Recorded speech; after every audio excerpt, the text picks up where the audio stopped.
हुज़ूर कता कलामी माँ माशाल्लाह आप मैं देख रहा हूँ कि मेरे सवाल को माशाल्लाह आप इस अंदाज़ में बयान कर रहे हैं कि मेरे कई सवाल आप जवाब में कई सवालात के आप माशाल्लाह अल्लाह ताला आपके इल्म में मज़ीद बरकतें पैदा फ़रमाए।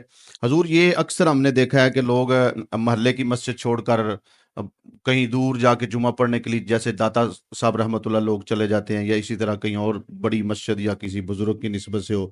इसी तरह एहतिकाफ़ भी लोग अपने मोहल्ले की मस्जिद छोड़कर दाता साहब जैसे चले जाते हैं या इसी तरह किसी और बुज़ुर्ग की दरगाह के करीब मस्जिद होती है। तो इस अंदाज़ में अपनी मस्जिद को मोहल्ले की मस्जिद को छोड़कर इस तरह किसी दूसरी मस्जिद में यानी उससे बड़ी या को वहाँ इस एतबार से तो ये शरई तौर पे इस तरह करना कैसा है? देखिए, सबसे पहला हक तो मस्जिद मोहल्ला ही का है। सही है, तो मस्जिद मोहल्ला ही इस बात का हक रखती है कि सही आप है, वहाँ पे अपनी इबादत करें। सही है, लेकिन अगर आप किसी जगह दूर जाते हैं, तो अगर सही। कोई मकसद सही है जी, आपका, जी। तो फिर उसमें जाने में मुमानत भी नहीं है। सही लेकिन है। इसमें इस बात का ख़्याल रहे कि इतने कसीर लोग ना चले जाएँ कि मस्जिद हुँ, मोहल्ला जो है वो गैर सही आबाद है, हो जाए। बहुत ज़बरदस्त सही, लेकिन अगर मस्जिद मोहल्ला भी आबाद है सही है, और इक्का दुक्का 2-4 लोग चले जाते हैं, सही जिससे है, मस्जिद की आबादी के ऊपर कोई सही है। असर-अंदाज़ नहीं होता, तो जी, फिर जी, उसको उस सूरत में मना नहीं किया जाएगा। सही है। लेकिन अगर सारे ही उस मस्जिद को इग्नोर कर दें और सारे ही किसी और जगह जाना शुरू कर दें सही है, और वो दूर नहीं बल्कि वो थोड़ा भी इधर-उधर कहीं जाएँगे, सही है। तो वो फिर मुनासिब नहीं है।